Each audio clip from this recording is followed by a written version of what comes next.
레브 쇼메아, 듣는 마음.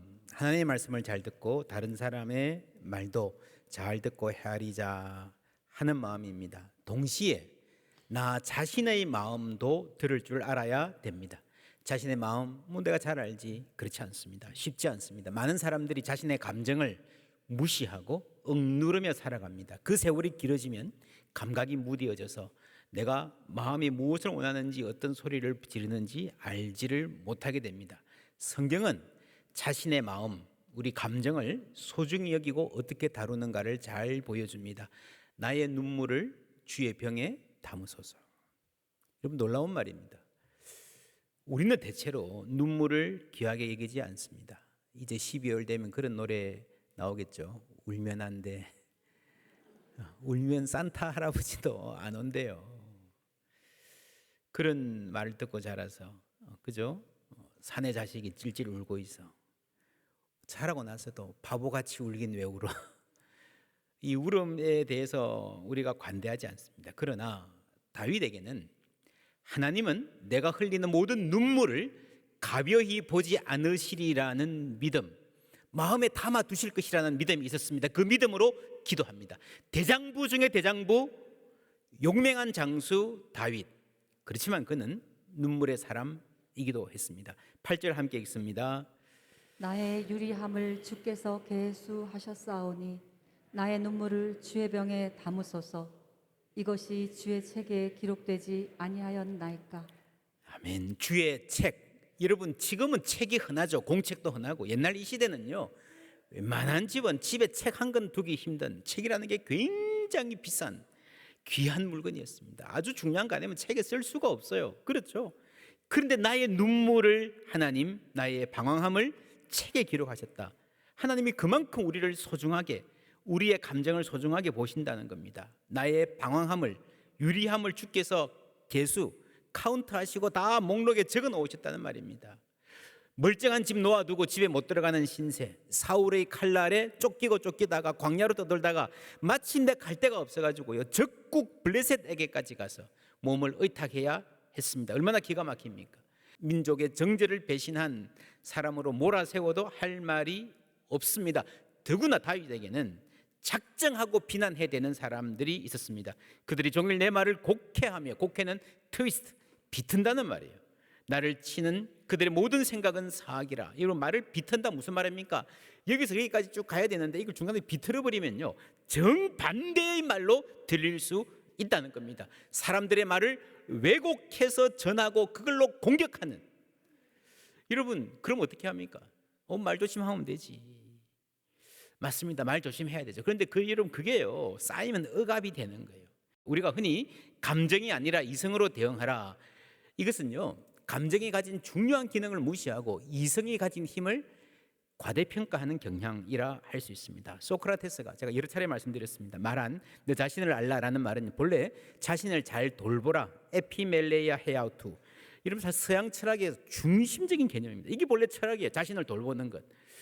자신을 알아서 뭐 하겠습니까? 알아서 제대로 자신을 돌보고 잘 살기 위해서 자신을 아는 거예요. 근데 이 엄청나게 중요한 의미가 축소돼가지고 지금은 너 자신을 알라는 말이 주제 넘게 나서지 말라. 그래서 그냥 이런 말로만 축소되어 버렸습니다. 왜 그렇게 됐는가? 이 철학자들이 두 가지 이유를 듭니다. 하나는 중세 이후 기독교의 금욕주의, 자기 부인, 자신을 부인하라는 것을 지나치게 강조했기 때문이라는 거죠. 또 하나는 데카르트의 이분법적 사고, 나를 대상으로만 보는 거예요. 사랑해야 되는데, 여러분, 그래서 자기를 부인하라는 말을 잘못 들으면요, 내가 내 자신을 사랑하고 나 자신을 챙기는 것이 뭔가 죄악이다, 이거는 성숙하지 못한 거다, 이기적인 생각이다, 이런 생각을 많이 하게 됩니다. 가톨릭에는요, 세븐 데들리 신, 사망에 이르는 죄 7가지가 있습니다. 교만, 시기, 분노, 나태, 탐욕, 탐식, 개글스럽게 먹는 거 있죠. 정욕, 허영. 여러분, 이게 나쁜 것은 맞기는 맞습니다. 그런데 어떻게 생각하면요, 예수님도 탐식의 죄에 걸렸을 거예요. 그죠? 먹기를 탐하는 자, 이런 별명까지 있었지 않습니까? 분노, 성경에는요, 예수님의 분노도 하나님의 분노도 있습니다. 이 말은 화를 막 내도 괜찮다는 말이 아니라, 음식 절제할 필요 없다는 말이 아니라, 이 7가지를 특정해서 사망에 이르는 특별한 죄로 규정하는 것은요, 성경에 없는 거예요. 성경적이지 않습니다. 뿐만 아니라 성경이 말하는 인간 이해에서 벗어난 것입니다. 중세의 교회가 잘못 가르친 겁니다. 예수님은 이렇게 말씀하셨습니다. 함께 읽습니다. 내가 온 것은 양으로 생명을 얻게 하고 더 풍성히 얻게 하려는 것이라. 또한 전도서에서 하나님이 우리 인생을 때를 따라 아름답게 하셨다 그랬죠. 그래서 이 풍성함, 이 아름다움을 알고 누릴 줄 아는 것도 신앙의 굉장히 중요한 면목입니다. 물론 우리가 한편으로 자신을 쳐서 복종시키고 절제하는 신앙 필요합니다. 이 둘이 결국 하나가 되어가지고 자신을 제대로 돌보고 하나님께 영광 돌리는 삶을 살 수 있도록 길을 열어주는 거예요. 때로 금식도 하고 소비도 절제해야 되지만 그것이 신앙의 중심은 아니라는 거예요. 이런 믿음에는 반드시 소망이 따라옵니다. 믿음과 소망입니다. 소망이 먼저 오고 그 다음에 믿음이에요. 내 마음대로 소망하고요, 그게 내 욕망이 들어가요. 그렇죠? 내가 마음대로 소망하고 그게 믿음을 갖다 붙이는 게 아니라 하나님을 믿으면 거기서 소망이 따라오는 거예요. 소망이 따라오는 거예요. 그래서 믿음이라는 대목에서 우리의 자기 부인이 필요합니다. 나는 죄인입니다. 부인해야 됩니다. 그러나 하나님이 나를 받아주셨고 나를 사랑해 주셨습니다. 그래서 나는 나를 용납할 수 있는 거예요. 나를 사랑할 수 있는 거예요. 그래서 내가 내 감정을 소중히 여길 수가 있는 것입니다. 성경은 인간의 감정과 이성과 의지가 모두 타락했다 말합니다. 그래서 옛날 헬라 철학자들이 말하듯이 이성은 맞고 감정은 틀렸다. 그렇지 않습니다, 여러분. 이성도요 한계가 있고요, 감정도 중요한 기능이 있습니다. 우물 안에 개구리, 여러분 무슨 말입니까? 내 세계 속에 갇혀 있다는 거예요. 내 시야가 제한되어 있다는 거예요. 우물 안에 개구리면 아무리 이성적으로 판단하려고 노력해봐야 한계가 있다는 거예요. 그래서 여러분, 감정은 전혀 못 믿을 녀석이고 내 이성은 믿고 따라가도 된다, 아니에요. 잘못된 생각 때문에, 잘못된 이론 때문에 파괴적인 감정이 들 때도 있습니다. 우리가 커뮤니케이션을 의사소통 이러는데요, 이 의사가, 의가 뭡니까? 뜻의, 사, 생각사.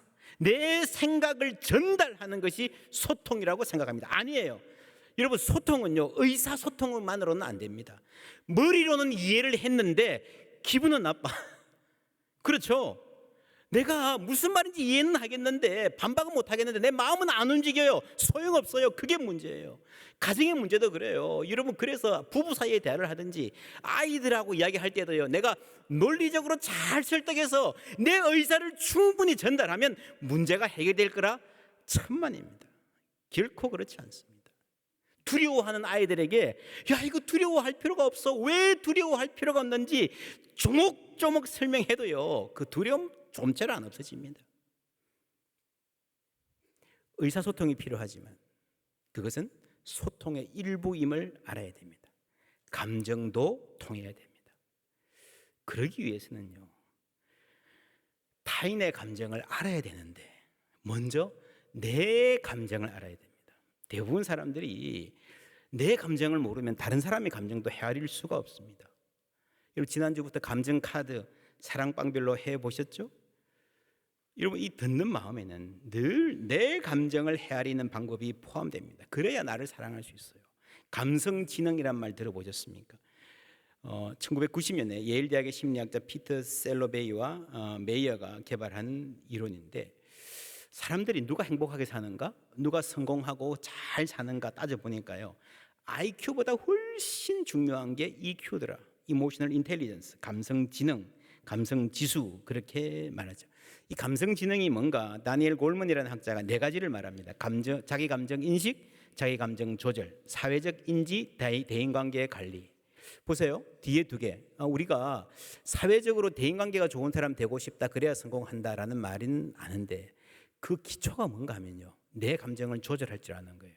그것보다 더 기초가 뭔가 하면요, 내 감정을 인식하는 겁니다.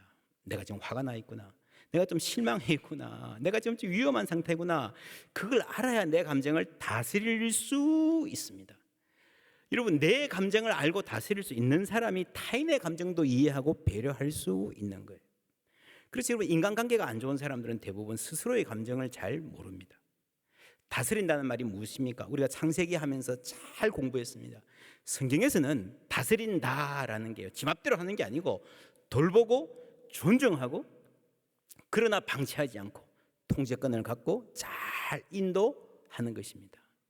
그래서 여러분, 우리가 이성의 개입, 감정은 나쁘고 이성은 옳다, 그렇지 않습니다. 사람은 감정이 있어야 움직입니다.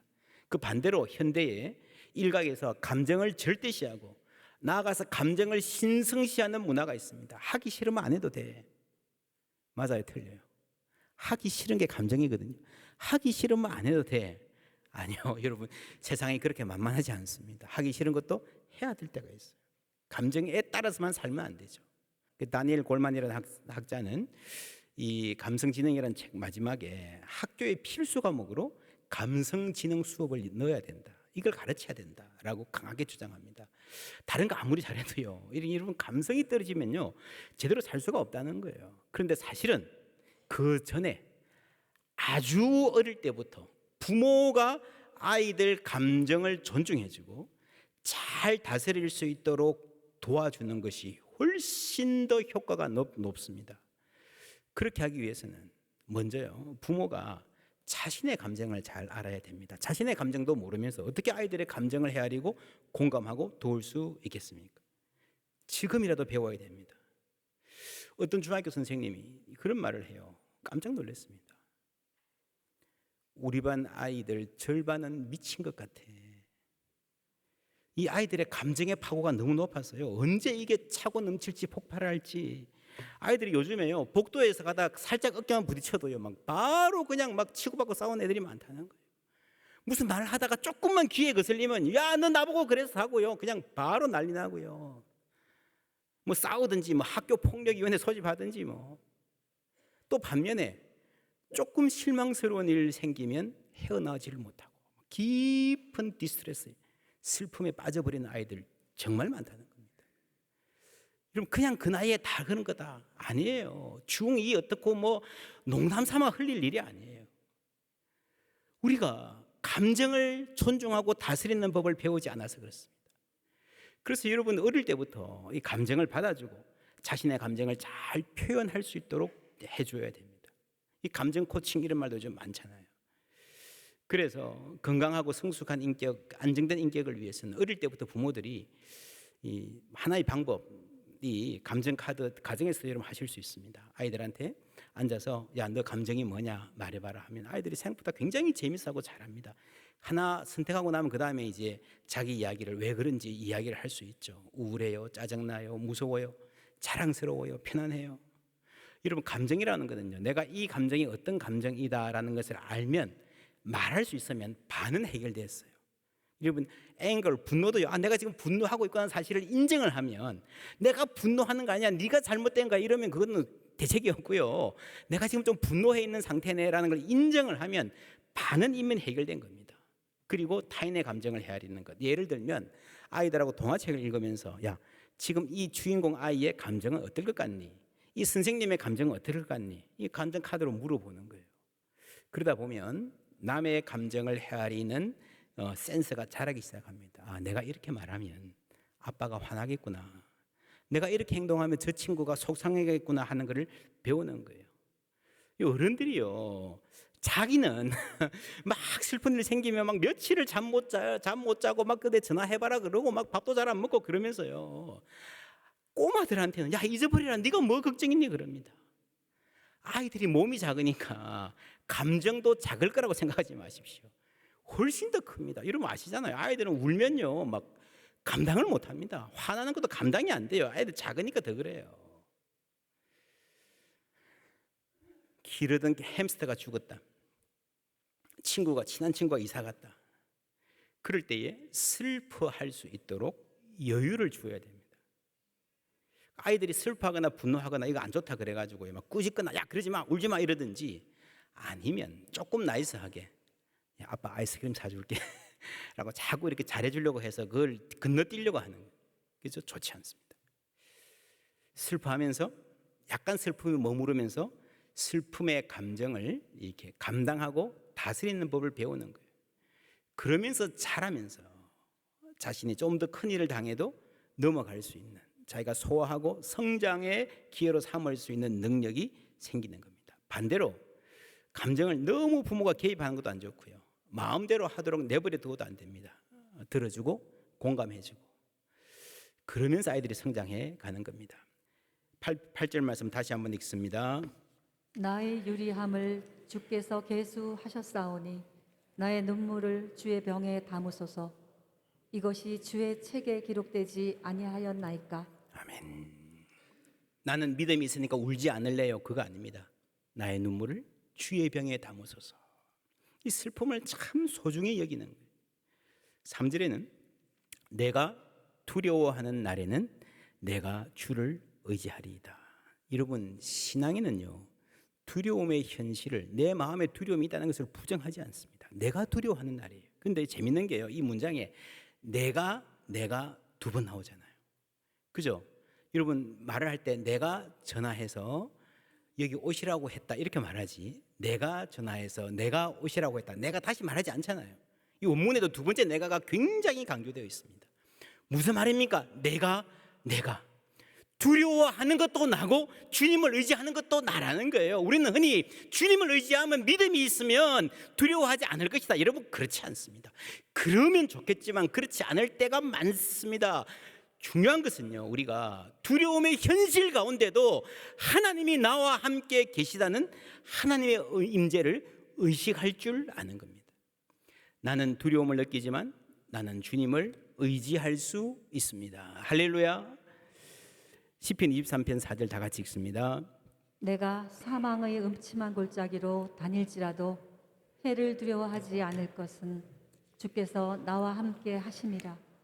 주의 지팡이와 막대기가 나를 안위하시나이다. 아멘. 사망의 음침한 골짜기, 우리의 생각이 음침하게 가더라도요, 거기서 주께서 나와 함께 하심이라 는 것을, 하나님의 임재를 의식하는 게 가장 중요하다는 겁니다. 여러분, 그래서 부정적인 감정이 들 때에 순식간에 그 모든 감정을 다 없이 할 수 없습니다. 지난주에 말했죠. 일단 멈춤, 그리고 그 부정적인 감정에 내가 너무 빨려 들어가지 않도록 거리를 유지하는 거예요. 그 문제를 계속 생각하면요, 그냥 그 안에 빨려 들어갑니다. 그래서 우리가 그 순간에 부인하지 말고요, 하나님께로 생각의 초점을 옮기는 겁니다. 문제를 생각하고 문제에 계속 우리의 시선이 빼앗겨 있으면요, 헤어날 길이 없습니다. 모든 시선을 주님께 드리고 살아계신 하나님을 느낄 때 내 삶은 주의 역사가 되고 하나님이 일하기 시작하네. 하나님께 시선을 두는 거예요. 그러면 하나님이 해결하기 시작하십니다. 하나님이 일하시는 걸 우리가 알 수 있습니다. 그럴 때 우리가 하나님의 성품을 알게 되는 겁니다. 그 하나님에게서 위로가 흘러나오는 거예요. 다윗이 말합니다. 그들이 내 말을 곡해합니다. 여러분, 그들이 내 말을 곡해합니다. 이 말을 누구에게 하고 있습니까? 저 사람들이 나를 때려요 라고 누구한테 말한다는 말은요, 이분은 나를 안 때린다는 이야기죠. 그렇지 않습니까?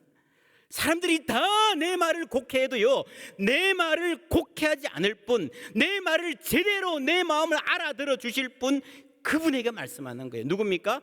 하나님이신 거예요.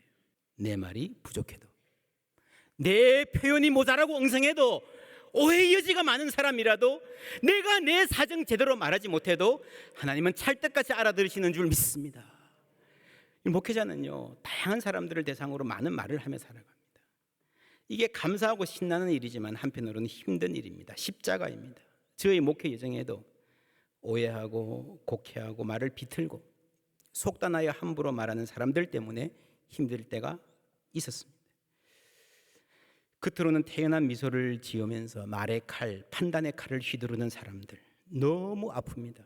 고통스럽습니다. 그러나 때로 하나님이 위로해 주십니다. 하나님의 때에 위로의 음성으로 다가오시는 거예요. 그 깊은 위로는 경험해 본 사람만이 알 것입니다. 그러니까 목회를 할 수 있는 거예요. 어떤 목회자도요, 살아계신 하나님이 시시때때로 위로해 주지 않으면 이 일을 계속할 수 없을 거라고 저는 생각합니다. 여러분의 삶도 마찬가지일 거예요. 엄마로 아빠로 이 땅의 사람으로 살아가는 모든 날들 쉽지 않습니다.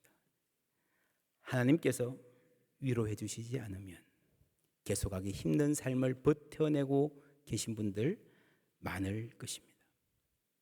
그 하나님은 내 말을 곡해 하지 않으시는 하나님, 비틀어 꼬아 듣지 않는 하나님이십니다. 혹 내가 말 잘못해도, 내 표현이 부족해도 내 본심을 알아주시는 하나님, 하나님의 레브 쇼메야. 할렐루야. 하나님은 들으시는 분이에요. 내 말을 잘 알아들어 주시는 분입니다.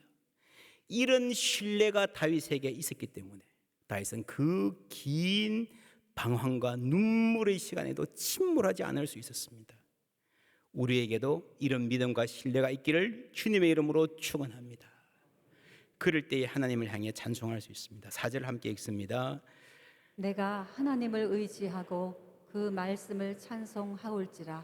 아멘. 여러분, 말씀을 찬송한다는 말은 참 특이하죠. 자주 못 보는 표현입니다. 10절에 또 내가 하나님을 의지하여 그의 말씀을 찬송하며 여호와를 의지하여 그의 말씀을 찬송하리라 또 나옵니다. 이 말은요, 하나님뿐 아니라 하나님 자신뿐 아니라 하나님의 말씀, 하나님의 뜻을 내가 수용하고 인정하고 감사한다는 말입니다. 사도행전 13장에도 이런 말 나옵니다. 함께 읽습니다. 이방인들이 듣고 기뻐하여 하나님의 말씀을 찬송하며 영생을 주시기로 작정된 자는 다 믿더라. 아멘. 하나님의 말씀을 찬송하며, 지금 바울이 설교를 하는데요, 이방인들이 듣고 있습니다. 구약 성경에 보면 하나님께서 이방인들을 구원하신다 그랬는데, 생각해 보면 이게 너무너무 먼 이야기예요. 뭐 어떻게 유대인들도 잘 안 믿는데 이방인들이 하나님 믿겠냐? 그런데 눈을 떠서 보니까요, 우리가 여기 있어요. 하나님 말씀 듣고 있고 성령 충만하고 은혜 받고 있어요. 그 하나님의 말씀이 바로 지금 우리 가운데에 이루어지고 있는 거예요.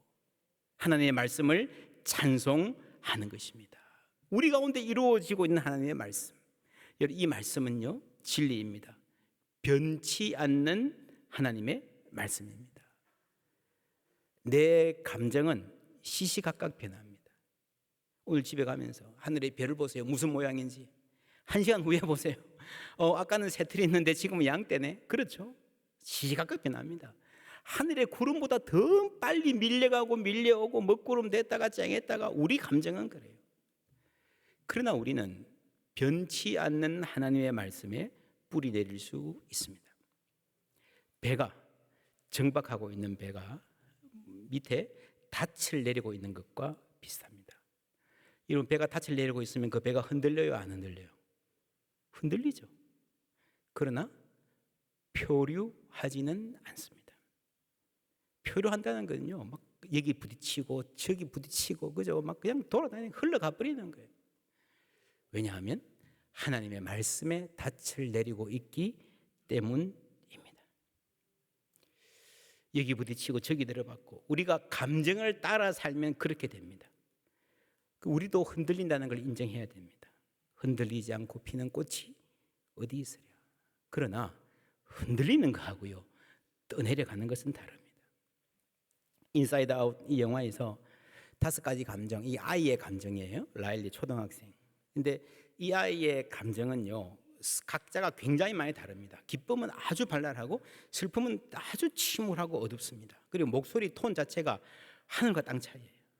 근데 살짝 이 부모들의 감정도 나와요. 이 엄마의 감정, 라일리 엄마의 감정은요, 이렇게 생겼는데 이 톤이 그렇게 차이가 나지 않습니다. 다르긴 다른데 조금 차이가 나요.